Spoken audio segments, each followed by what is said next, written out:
Bismillahirrahmanirrahim. Assalamualaikum warahmatullahi wabarakatuh.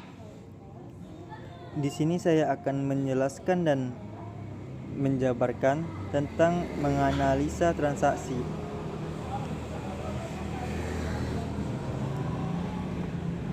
Nah, dimulai dari yang pertama, apa itu analisis transaksi?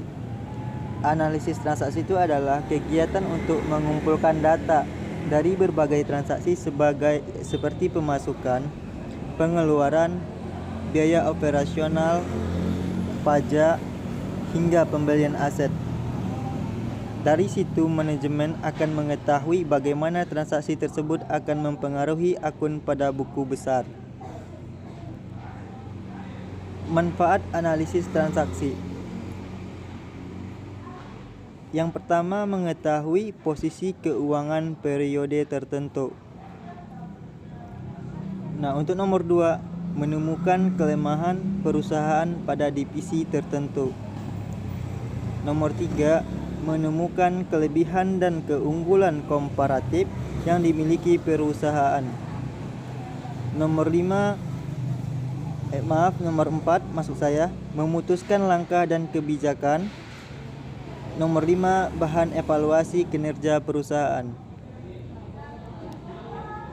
Jenis transaksi keuangan.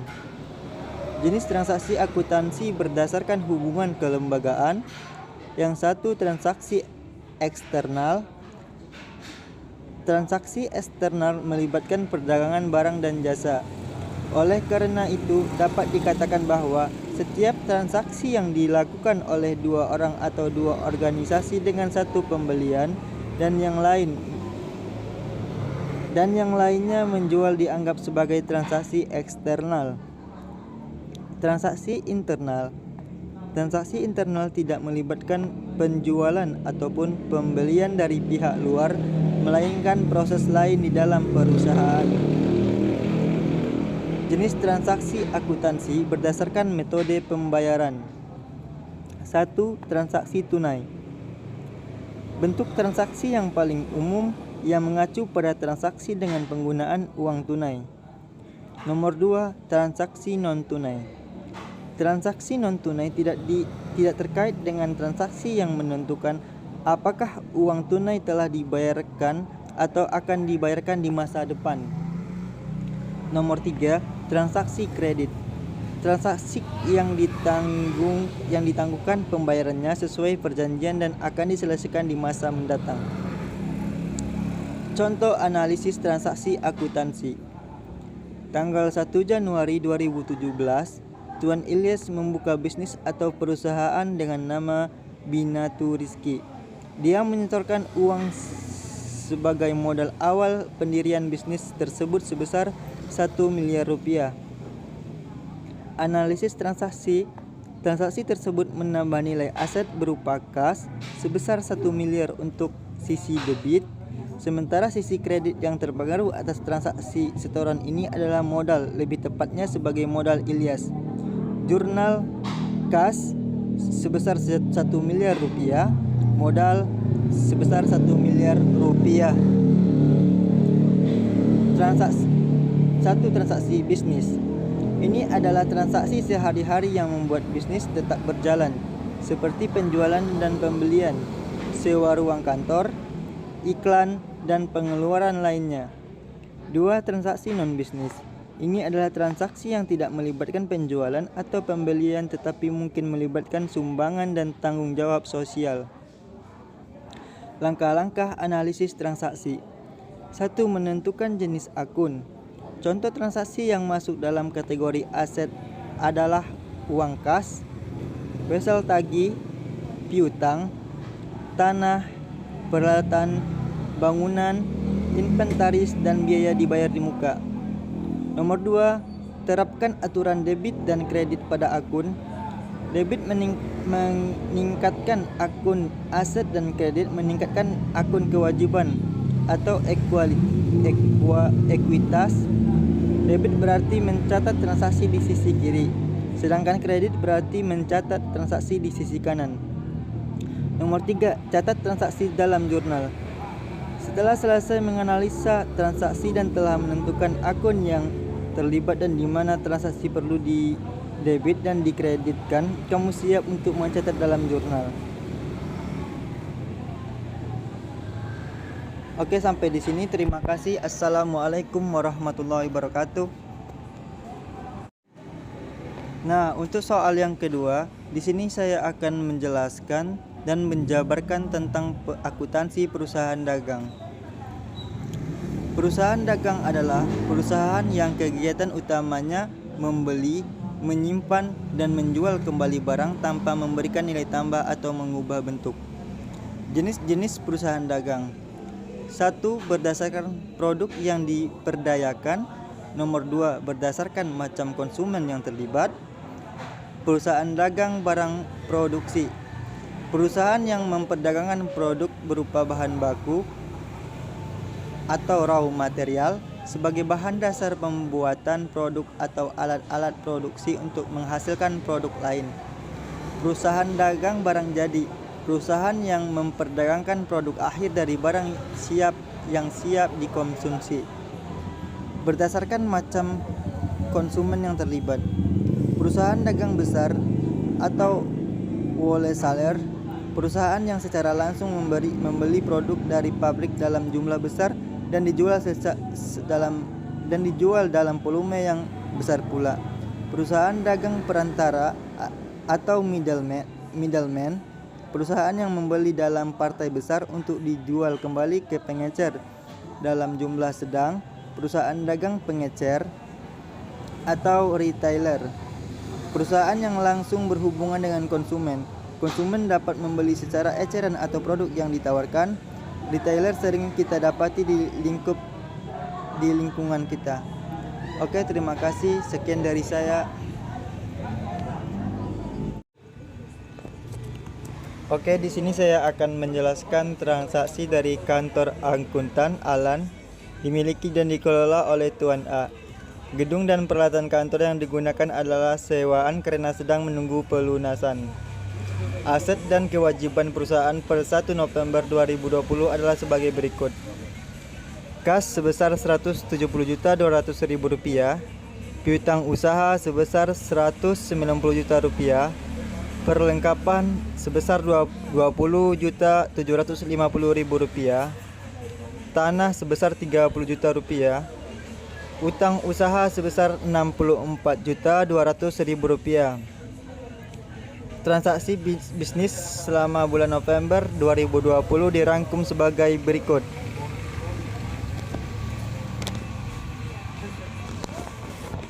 Nah, pada tanggal 2 November, Tuan A menambah investasi di perusahaan dengan setoran tambahan kas sebesar Rp150 juta dan kendaraan senilai Rp75 juta. Nah, untuk keterangannya, kita isi kas sebesar di sebelah debit sebesar Rp150 juta, kendaraan Rp75 juta, dan untuk di sebelah kreditnya adalah modal sebesar Rp225 juta. Nah, untuk transaksi selanjutnya pada tanggal 5 November membeli tanah untuk digunakan sebagai area parkir dengan membayar tunai sebesar Rp45 juta. Nah, pada tanggal 5 November, untuk keterangannya, tanah adalah peralatan di sebelah debit sebesar Rp45 juta.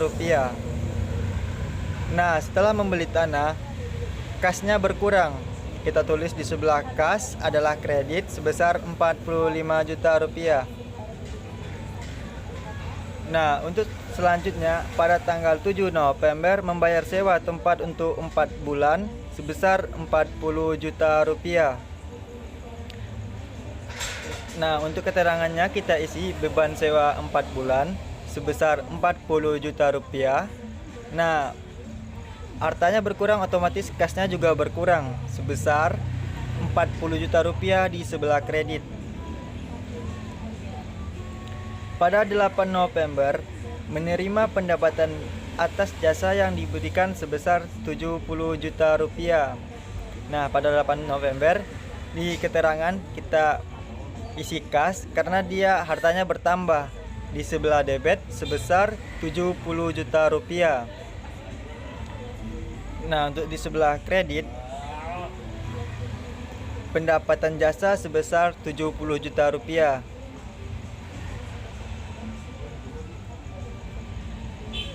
Untuk transaksi selanjutnya pada tanggal 10 November, membayar kreditor untuk melunasi utang usaha sebesar 25 juta rupiah.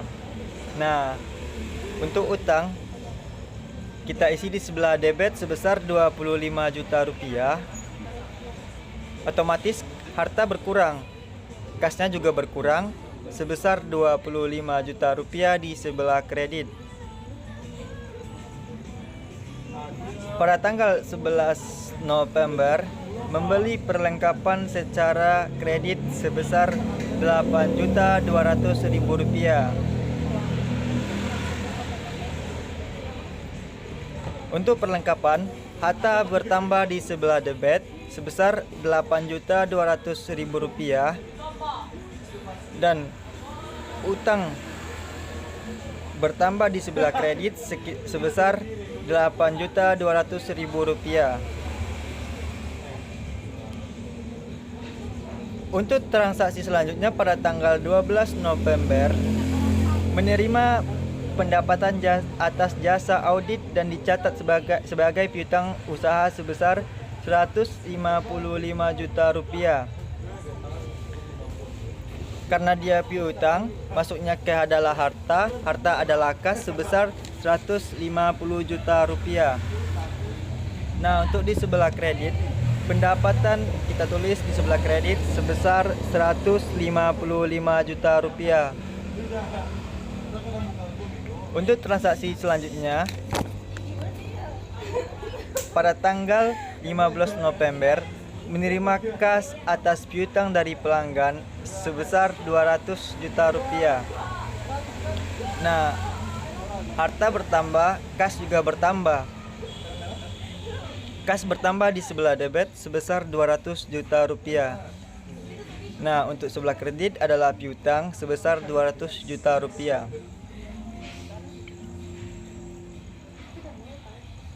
Pada tanggal 20 November, menerima tagihan bulanan untuk beban bulan November dibayarkan tanggal 10 Desember sebesar 16.380.000 rupiah.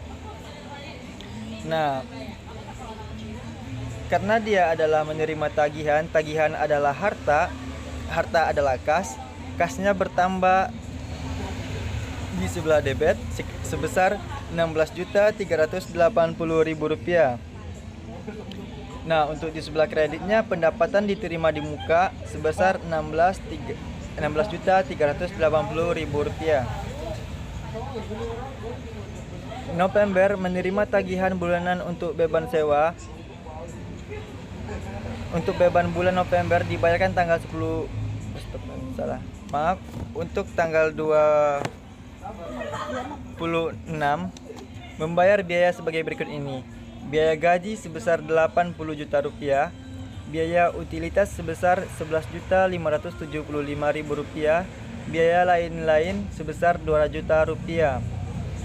Tanggal 26 November, beban gaji sebesar 80 juta rupiah di sebelah debit, beban utilitas di sebelah debit sebesar 11.575.000 rupiah. Dan beban lain-lainnya sebesar 2 juta rupiah. Nah, untuk di sebelah kredit, kas berkurang sebesar 93.575.000 rupiah. Nah, setelah ditotalkan semuanya berjumlah di sebelah debit 878.155.000 rupiah dan untuk sebelah kredit sebesar 878.155.000 rupiah dan antara debit dan kredit hasilnya balance. Terima kasih.